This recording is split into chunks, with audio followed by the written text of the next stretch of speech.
Traders point அன்பர்களுக்கு சிறப்பு வணக்கம்.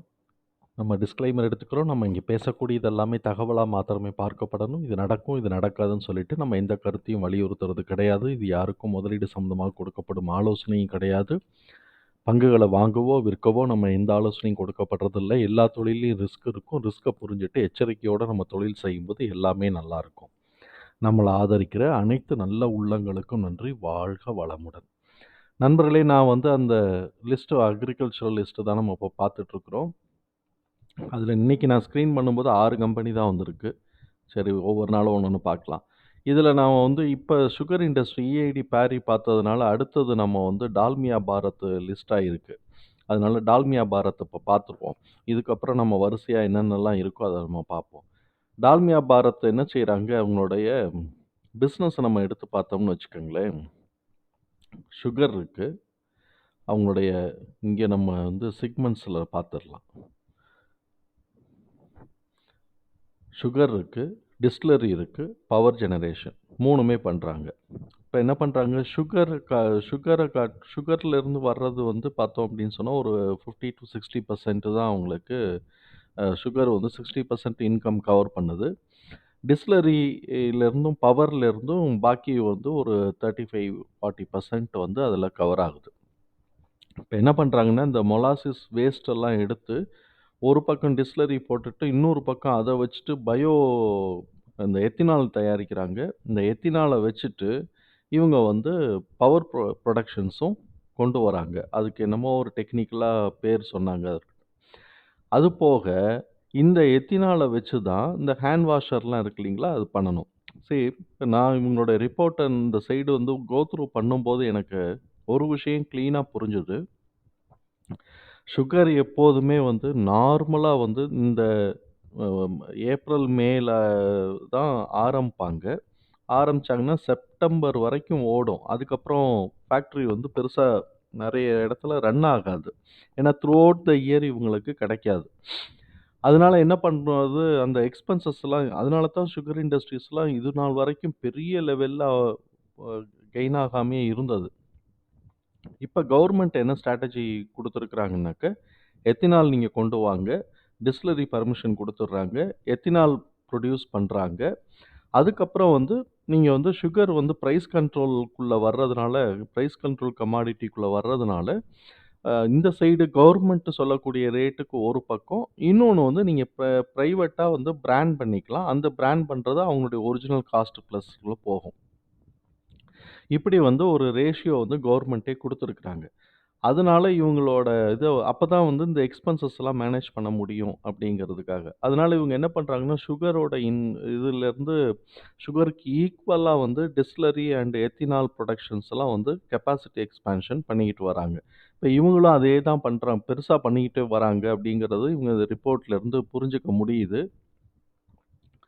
இதில் இவங்க 150 வாட்ஸுக்கு மெகாவாட்டு கிட்டக்க கரண்ட்டெல்லாம் வேறு எடுக்கிறாங்க. அது அவங்களோட இன்டர்னல் யூஸ் போக ஒரு 60 மெகாவாட் கிரிட்டுக்கு கொடுக்குறாங்க, கவர்மெண்ட்டுக்கு கொடுக்குறாங்க. இவங்க எங்கெங்கெல்லாம் எக்ஸ்போர்ட் பண்ணுறாங்கன்னு பார்த்தோம். எக்ஸ்போர்ட் நிறைய பண்ணுறாங்க. Indonesia, Malaysia, Bangladesh, China, Sri Lanka, Nepal, Bhutan, middle east, அதுக்கப்புறம் Mediterranean countries, north Africa, east Africa, இதுக்கெல்லாம் இவங்க எக்ஸ்போர்ட் பண்ணுறாங்க. இது ஒரு பெரிய ஒரு விஷயம். இதோட நான் ப்ராடக்ட் நான் சொல்ல விட்டு போச்சு. எத்தினாலோட டிஸ்டிலரி எத்தினாலோட சேர்த்து கிளிசரின், அப்புறம் சில இதெல்லாம் அவங்க ப்ரொடியூஸ் பண்ணுறாங்க. இது போக இவங்களுடைய கஸ்டமர்ஸ்லாம் பார்த்தோம் அப்படின்னு சொன்னால், அந்த இது நான் வரேன் நான். இவங்களுக்கு 1, 2, 3, 4, 5 இடத்துல பிளான்ட் இருக்குது. ஒவ்வொன்றும் நல்ல கெப்பாசிட்டி. டன் 6400 சுகருக்கும் டிஸ்டிலரிக்கு 140 கிலோ. இதெல்லாம் அதே மாதிரி பவர் 28. இந்த மாதிரி உத்தரப்பிரதேசத்தில் 3, மகாராஷ்டிராவில் 2, மொத்தம் 5 இருக்குது. இதெல்லாம் போட்டிருக்கிறாங்க. போட்டுட்டு இவங்களுடைய ப்ராடக்ட்டை யாரெல்லாம் இந்த மாதிரி ஃபாரின் கண்ட்ரீஸ்க்கு எக்ஸ்போர்ட் பண்ணிவிட்டு, இவங்க பாருங்களேன், இவங்க சுகர் சப்ளை பண்ணுறதெல்லாம் எந்தெந்த கம்பெனிஸ் பண்ணுறாங்க. பிரிட்டானியா, பிரீத்தி, இதுக்கு Walmart, Dabur, DMart, Coca Cola, Pepsi, models, SABMiller, AB ABD இதுக்கெல்லாம் வந்து கார்ப்பரேட்ல வந்து அந்த ஸ்வீட் தயாரிக்கிறது, இது வந்து அந்த பிஸ்கட் தயாரிக்கிறது இதுக்கெல்லாம் வந்து அவங்க வந்து சுகர வந்து எக்ஸ்போர்ட் பண்றாங்க. இது சேல்ஸ் பண்றாங்க. அப்ப அதெல்லாம் வந்து காஸ்ட் ப்ளஸ்க்குள்ள ஒடியாந்துரும். அதே மாரி நமக்கு வந்து இவங்க வந்து ஏதோ ஒரு பிராண்ட் பண்ணியிருக்கிறாங்க. அதுவும் வருது. ஸோ, இப்ப கெப்பாசிட்டி எக்ஸ்பான்ஷன்ஸ்ல போய்க்கிட்டுருக்கு. அதுலயும் இவங்க வந்து எதுக்கு முயற்சி எடுக்குறாங்க அப்படின்னு சொன்னாக்கா, சுகர் புரொடக்ஷனுக்கு ஈக்குவலா டிஸ்டிலரி டிஸ்டிலரி புரொடக்ஷன்ஸும் இருக்கிற மாதிரி இவங்க வந்து அ அ கெப்பாசிட்டிய வந்து எக்ஸ்பேண்ட் பண்ணிக்கிட்டே வராங்க. ஸோ, அப்பதான் வந்து அந்த லாஸஸ் அதாவது ம் இ இன்கம் வராத பீரியடெல்லாம் இருக்கு பார்த்தீங்களா? ஆஃப் பீரியட், ஆஃப் சீசன் பீரியட்ல இருக்கக்கூடிய எக்ஸ்பென்சஸ்லாம் கவர் பண்ண முடியும் அப்படிங்கிறதுக்காக, அவங்க ரொம்ப தெளிவா அது மாரி பண்ணிக்கிட்டு இருக்கிறாங்க. இப்படிப்பட்ட இந்த கம்பெனியோட நம்ம வந்து ஃபினான்ஷியல் வந்து மேனேஜ் பண்ணுவோம். அதுக்கு முன்னாடி செக்மென்ட் பார்த்தோம் அப்படின்னு சொன்னாக்க, சுகர் டிஸ்டிலரி பவர் இதில வந்து கான்ட்ரிபியூஷன் வந்து பார்த்தோம்னாக்க கிட்டத்தட்ட ஒரு 65, 70% வந்து இதில இருக்கும். சுகர்லயும். பேலன்ஸ் வந்து ஒரு 1500 பார்த்தோம்னா 3000 வருதுங்களா? கிட்டத்தட்ட ஒரு 50% 45, 50% வந்து இதுக்கு வந்து கவர் ஆகுது. எதுல? அதர் பை ப்ராடக்ட்ஸ்ல கவர் ஆகுது. இவங்களோட குவார்ட்டர்லி ரிசல்ட்ட பார்ப்போம். இல்ல ஹாஃப் இயர்லி இது ஆனுவல் ரிசல்ட்ட பார்ப்போம். ஆனுவல் ரிசல்ட்ல என்ன சொல்றாங்க? இவங்க வந்து இன்கம் வந்து ரெவென்யூ வந்து கூடிக்கிட்டே இருக்கு. எப்பயிலேருந்து? ஆஃப்டர் கோவிட்லேருந்து ரெவென்யூ கூடிக்கிட்டே இருக்கு. 2020லேருந்து ரெவென்யூ கூடி கூடி கிட்டத்தட்ட ரூ. 1200 கோடி இந்த 3 வருஷத்துல கூடியிருக்கு. சப்சிக்வென்ட்டா இவங்க வந்து ஒரு ஆல்மோஸ்ட் டிடிஎம் வந்து 3399 3400ன்னு வச்சுக்குவோமே. கிட்டத்தட்ட இப்ப டிடிஎம்மும் போன மார்ச்சோட ரிசல்ட்டும் ஈக்குவல் ஆயிருச்சு. அப்ப இந்த தடவ கம்மியா எடுக்கலாம். இல்லாட்டி ஃப்ளாட் ஆகலாம். இல்லாட்டி மேல ஏறலாம். ஸோ, இப்ப வந்து கிட்டத்தட்ட ஃப்ளாட் ஆயிருச்சுன்னு வச்சுக்குவோமே, இந்த இடத்துல. டிடிஎம் வந்து இந்த தடவ ஃப்ளாட் ஆயிருச்சு. இவங்க இத மேட்ச் பண்ணினாங்கன்னா கூட, இது உடனே எந்திரிக்குமாங்கிறது தெரியாது. பட் ஒரு டவுன் ட்ரெண்ட்ல இருந்து ஒரு சின்ன ரெக்கவரி கிடைச்சிட்டு, ரீசெட் ஆகுறதுக்கான சான்சஸ் இருக்கு. கம்பெனி வந்து ப்ராஃபிட்ல தான் போகுது. எபிட்டா மார்ஜின் வந்து பார்த்தோம் அப்படின்னு சொன்னா, கிட்டத்தட்ட போன வருஷம் வந்து 15.39 எடுத்திருக்கிறாங்க. நெட் ப்ராஃபிட் வந்து 250 கோடி. இது போன வருஷத்த காட்டிலும் 40 கோடி கம்மி. அதே மாரி நெட் ப்ராஃபிட் மார்ஜினும் 7.68 இது போன வருஷத்த காட்டிலும் கிட்டத்தட்ட 2% கம்மியா தான் இருந்திருக்கு. அடுத்த தடவை ஏன்னா நம்ம பார்த்துட்டோம்.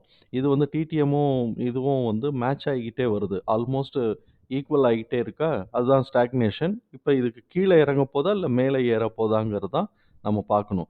குவார்ட்டர்லி ரிசல்ட்ல என்ன பெர்ஃபார்மன்ஸ் பண்ணியிருக்கிறாங்க? டிடிஎம் வந்து இங்க 3400ன்னு வச்சுக்குவோமே. குவார்ட்டர்லி ரிசல்ட்ல இதுவரைக்கும் எவ்வளவு பண்ணியிருக்கிறாங்க அப்படின்னு சொன்னாக்க, 840 800 850ன்னு வச்சுக்குவோம். இல்ல 800ன்னு வச்சுக்குவோம். இது ஒரு 700ன்னு வச்சுக்குவோம். 1500 2100 இது 2த்தையும் கூட்டுனோம்னா ஒரு 120 கிட்டத்தட்ட 2200 வந்து ரெவென்யூ கிடைச்சிருச்சு. இன்னும் அவங்களுக்கு தேவை எவ்வளவு இருக்கு? 1200 இது மார்ச் மாசம் பண்ணுவானா? அப்படிங்கிறது தான் கொஸ்டின்.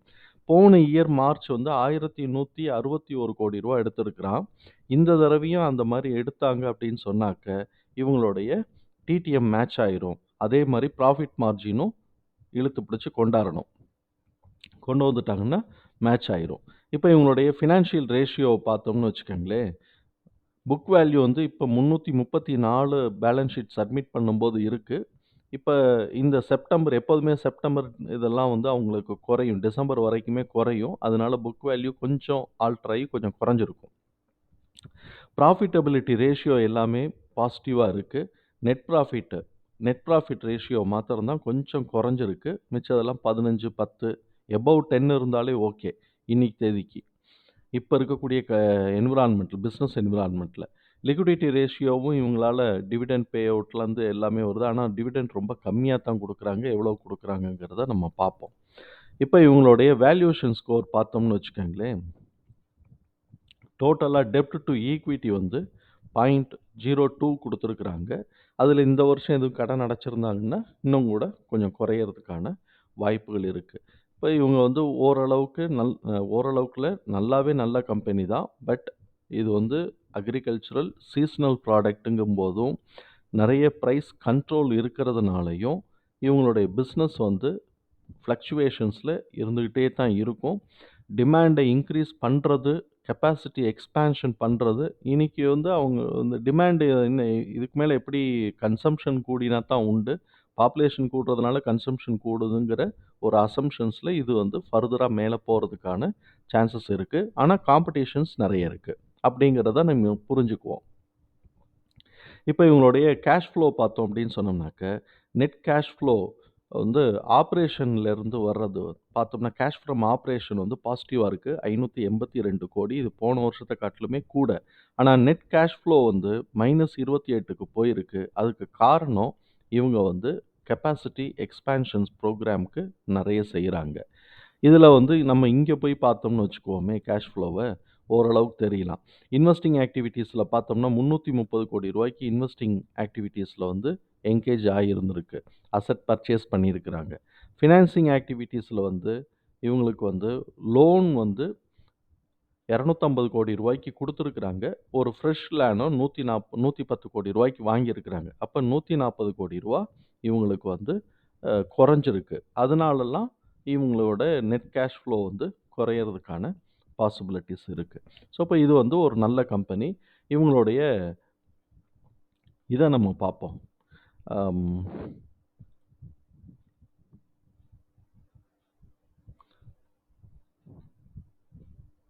இத பாஸ் பண்ண முடியாது. இப்ப இவங்களுடைய வேல்யூவேஷன்ஸ் பார்த்துட்டோம். நம்ம ரிப்போர்ட் பார்ப்போம். இவங்களுடைய ரிப்போர்ட்ட நம்ம பார்த்துருவோம். ரிப்போர்ட்ட பார்க்கும்போது பார்த்தோம்னாக்க, இது வந்து கிட்டத்தட்ட ஒரு நியூட்ரல் ஜோன்ல தான் இருக்கு. கிரஹாம் ஸ்கோர் வந்து 530ல இருக்கு. கிரஹாம் ரேஷியோ 1.4 அத நம்ம அங்க பார்த்துக்குவோம். இங்க இருக்கறதுலருந்து ஸ்ட்ராங் ரெக்கமெண்டேஷன், பை ரெக்கமெண்டேஷன் குடுத்துருக்காங்க. இப்ப இவங்களுடைய ரிப்போர்ட்ல வந்து என்ன சொல்றாங்க, அசஸ்மென்ட் அனாலிசிஸ்ல ஆனுவல் ரெவென்யூ நல்லா இருக்கு. ஆனுவல் நெட் ப்ராஃபிட் குறைஞ்சிருக்கு. Quarterly revenue, quarterly net profit இப்ப குறைஞ்சிருக்கு. இது நார்மல். இந்த கண்டிஷன்ல குறையத்தான் செய்யும். ஸ்டாக் பிரைஸ் வந்து கொஞ்சம் அண்டர் பெர்ஃபார்மிங் அப்படிங்கிறதுல மைனஸ் குடுத்துருக்காங்க. டெப்ட் to equity ratio less than 2 இருக்கிறதுனால ஹெல்த்தியா இருக்கு. மியூச்சுவல் ஃபண்ட் அண்ட் இவங்கலாம் வந்து எஃப்ஐஎஸ் வந்து இன்கிரீஸ் பண்ணியிருக்கிறாங்க. அத நம்ம பார்ப்போம். இன்ட்ரஸ்ட் கவர் ரேஷியோ 13.59 இருக்கு. இது வந்து ஒரு கிரேட்டர் பாசிட்டிவ். பிஇ வந்து 10 இருக்கு. 10.46ன்னு இருக்கு. ஆனா 12 நமக்கு இன்னொரு சைட்ல போட்டிருக்கிறாங்க. அதையும் செக் பண்ணிக்கலாம். ரிட்டர்ன் ஆன் ஈக்விட்டி வந்து பார்த்தோம் அப்படின்னு சொன்னாக்க 9% தான் இருக்கு. 10%க்கு கம்மியா இருக்கு அப்படின்னு சொல்லி குடுத்துருக்காங்க. அது நம்ம தான் 7.8 கிட்டக்க அந்த சைடே பார்த்தோம். புரமோட்டர் ஷேர் ஹோல்டிங்ஸ் வந்து அப்படியே இது இருக்கு. புரமோட்டர்ஸ் பிளெட்ஜஸ் வந்து 0வா இருக்கிறதுனால, இதெல்லாம் வந்து ஒரு பாசிட்டிவ் என்விரான்மென்ட் ஸ்ட்ரென்த். ட்ரெண்ட் வந்து இன்னும் டவுன் ட்ரெண்ட்ல தான் போய்க்கிட்டு இருக்கு. எஃப்ஐஎஸ் வந்து பார்த்தோம் அப்படின்னு சொன்னாக்க, கொஞ்சமா ஏத்தி இருக்கிறாங்க. பார்த்தீங்கன்னா, கிட்டத்தட்ட வந்து ஒரு 0.0 இல்லாட்டி 0.1% ஏத்தியிருக்கிறாங்க. டிஐஏஎஸ் நல்லா ஏத்தி வச்சிருக்கிறாங்க. ஏன்னா, இதுக்கு ஸ்ட்ராங் பை ரெக்கமெண்டேஷன்ஸ் இருக்கு. இப்படி இருக்கக்கூடிய இந்த கம்பெனியோடதுல, நம்ம வந்து இந்த சைடு பார்த்தோம் அப்படின்னு சொன்னோம்னாக்க, ஹை வந்து எவ்வளோ வச்சிருந்திருக்கிறாங்க? 490 வச்சிருக்கிறாங்க. புக் வேல்யூ 292 இருக்கு. ஸ்டாக்கோட பிஇ வந்து 12.8 இருக்கு.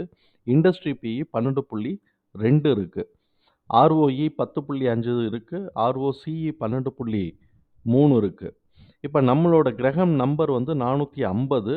நம்மளுடைய இன்ட்ரின்சிக் வேல்யூ வந்து பார்த்தோம்னா 464. அதே மாரி டிடிஎம்மோட இன்ட்ரின்சிக் வேல்யூ பார்த்தோம்னா 548. ஸோ, இப்ப 548 வரைக்கும் இதுக்கு பொட்டன்ஷியல் இருக்கு. புரொவைடட் சப்சிக்வென்ட் குவார்ட்டரோடைய ரிசல்ட் கரெக்ட்டா வந்ததுன்னா. அதே மாரி பிரைஸ் டூ கிரஹாம் வந்து பார்த்தோம் அப்படின்னு சொன்னோம்னாக்க, 0.87 இருக்கு. ஹை வந்து 1 போயிட்டு கீழ இறங்கியிருக்கு. அப்ப இன்னும் கொஞ்சம் கீழ இறங்குச்சுன்னா, நல்லா சீப்பா கிடைக்கிறதுக்கான பாசிபிலிட்டீஸ் இருக்கு. இப்படிப்பட்ட இந்த கம்பெனியோட டெக்னிக்கல்ஸ் என்ன சொல்றதுன்னு பார்த்தோம் அப்படின்னு சொன்னோம்னாக்க, நான் மந்த்லி வியூ எடுத்திருக்கிறேன். ஏன்னா நம்ம வந்து இப்ப டே ட்ரேடிங்கோ இல்லாட்டி மந்த்லி ட்ரேடிங்கோ இதில போடுறதுக்கு இல்ல. மந்த்லி வியூல வந்து பார்த்தோம் அப்படின்னு சொன்னா டவுன் ட்ரெண்ட் காட்டிக்கிட்டு இருக்கு. ஆல்ரெடி இவங்க வந்து இந்த இடத்துல வந்து நான் எப்படி இத நான் போட்டிருக்கிறேன் அப்படின்னு சொன்னாக்க, இந்த ஹைலேருந்து இந்த லோ வரைக்கும் நான் போட்டிருக்கிறேன். இப்ப நம்ம வந்து இப்படி போட்டோம்னு வச்சுக்கங்களேன், இந்த ஹை தானே ஃப்ளாட்டா இருந்திருக்கு. அதுலேருந்து இந்த லோ வரைக்கும் போட்டோம்னு வச்சுக்கங்களேன், அங்க இருக்கக்கூடிய 4.26ங்கிறது வந்து இங்க வந்து 1.6க்குள்ள வந்துருது. ஸோ, அப்ப 650, 701, 735 இதோட இந்த சைக்கிள் முடியுது. எது 650ஓட இந்த சைக்கிள் முடியுது. அப்ப 650 வரைக்கும் போறதுக்கான பாசிபிலிட்டீஸ் இருக்குன்னு வச்சுக்குவோம். சைக்கிள் அங்க தான் முடியுது. இப்ப இவன் வந்து இதே மாரி போயிட்டு ஒரு யூ டர்ன் எடுத்து மேல போனான்னா 650ஓ இல்லாட்டி ரூ. 700 போறதுக்கான பாசிபிலிட்டீஸ் இருக்கு அப்படிங்கிறதையும் புரிஞ்சுக்க முடியுது. அப்ப எவ்வளவு இறங்குறதுக்கு வாய்ப்பு இருக்கு? இங்க வந்து இவன் தட்டிட்டு கீழ இறங்குறான். டவுன் ட்ரெண்டுக்கு ஃபார்ம் ஆயிட்டான்னு வச்சுக்கங்களேன், ரூ. 200 கிட்டக்க இறங்குறதுக்கு பாசிபிலிட்டீஸ் இருக்கு. ஈவன் ரூ. 190க்கு கூட இறங்குறதுக்கு பாசிபிலிட்டீஸ் இருக்கு. நமக்கு வந்து கிரகம் நம்பர் 450 அதே மாரி 464 இதெல்லாம் மேல ஏறணும். இவன் இப்ப கீழ எவ்வளவு இறங்கிட்டு ஏறுறதுக்கு டவுன் ட்ரெண்ட் ஃபார்ம் ஆச்சுன்னா, இவ்வளோ தூரம் இறங்குறதுக்கு வாய்ப்பு இருக்கு. போன தடவ என்ன பண்ணியிருக்கேன் 2022ல வந்து 276ஓட திரும்பி இருக்கிறான். இப்ப அதே 276ஓ இல்லாட்டி இந்த 343ஓடயே மேல திரும்பினான் அப்படின்னு சொன்னாக்க, இந்த பிவோட் பாயிண்ட் வந்து 402 இருக்கு. 402 உடைச்சு திருப்பி இந்த ப்ரீவியஸ் ஹையான 450 உடைச்சான்னா மேல போறதுக்கான வாய்ப்புகள் இருக்கு. இப்போ இது டவுன் ட்ரெண்ட்ல இருக்கு. இவன் கீழ எங்க இறங்கி வராங்கிறத பார்த்துட்டு நம்ம வந்து இத மனசுல வச்சுக்குவோம், வாங்கிக்குவோம். ரூ. 200க்கும் ரூ. 190க்குலாம் வந்தான் அப்படின்னு சொன்னாக்க, இத நம்ம வந்து கன்சிடர் பண்ணலாம். அ ரொம்ப அழகாவே தவ்வி விழுந்து கன்சிடர் பண்ணலாம். அதுலயும் வந்து இந்த கொரோனாவோட இத வந்து நான் மேட்ச் பண்றேன் அப்படின்னு சொன்னான்னா, கிட்டத்தட்ட ஒரு ரூ. 150க்கு கூட இறங்குறதுக்கு வாய்ப்பு இருக்கு. அந்த இடத்துக்கு வந்தான்னா, ரொம்ப ரொம்ப சீப்பா கிடைக்குதுன்னு சொல்லிட்டு நம்ம வாங்கிட்டு போயிரலாம். ஸோ, இப்ப இப்படி இருக்கக்கூடிய இந்த கம்பெனிய நம்ம மனசுல வச்சுக்குவோம். எங்க திரும்புறான்னு பார்ப்போம். 276ல திரும்புறானா?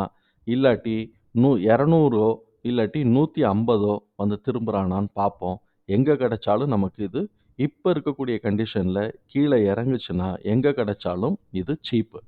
நல்ல க அ சீப்பாவே நம்ம வாங்கிக்கலாம். பொறுமையா மனசுல வச்சுட்டு வாங்கி போடுவோம். டிவிடெண்ட் எவ்வளோ குடுக்குறாய்ங்கங்கிறதையும் நம்ம பார்த்துருவோம். டிவிடெண்ட் வந்து ஆனா இவங்க டால்மியா சுகர் வந்து டிவிடெண்ட் கம்மியா தான் குடுப்பாங்க. ரூ. 4 போன தடவ குடுத்துருக்காங்க. அதுக்கு முந்தின தடவையும் ரூ. 4 குடுத்துருக்காங்க. ஸோ, அப்ப ரூ. 4 டிவிடெண்ட்டும் குடுக்கறதுனால, நம்ம இத வந்து பார்த்து எவ்வளோ தூரம் வா இறங்கி வர்றதுக்கு வாய்ப்பு இருக்கோ, அவ்வளோ தூரம் நம்ம வாங்கிக்கலாம். எங்கெங்கெல்லாம் சப்போர்ட் இருக்குன்னா, 343ல ஒரு சப்போர்ட் இருக்கு. 276ல ஒரு சப்போர்ட் இருக்கு. அத உடைச்சாங்க அப்படின்னு சொன்னாக்க, ரூ. 200லயும் ரூ. 150 கிட்டக்கையும் ஒரு சப்போர்ட் இருக்கு. அந்த இடத்துல எங்க வரைக்கும் இறங்குறாங்களோ, அங்க போய் நம்ம வாங்கிக்கலாம். மனசுல வச்சுக்குவோம். இது பின்னாடி ரூ. 600க்கு மேல போகறதுக்கான வாய்ப்புகள் இருக்கு. நல்ல கம்பெனி. தகவல் நமக்கு பயனுள்ளதா இருந்ததுன்னா, நமக்கு ரொம்ப சந்தோஷம் தான். ரொம்ப ரொம்ப நன்றி. அன்புக்கும் ஆதரவுக்கும் நன்றி. வாழ்க வளமுடன்.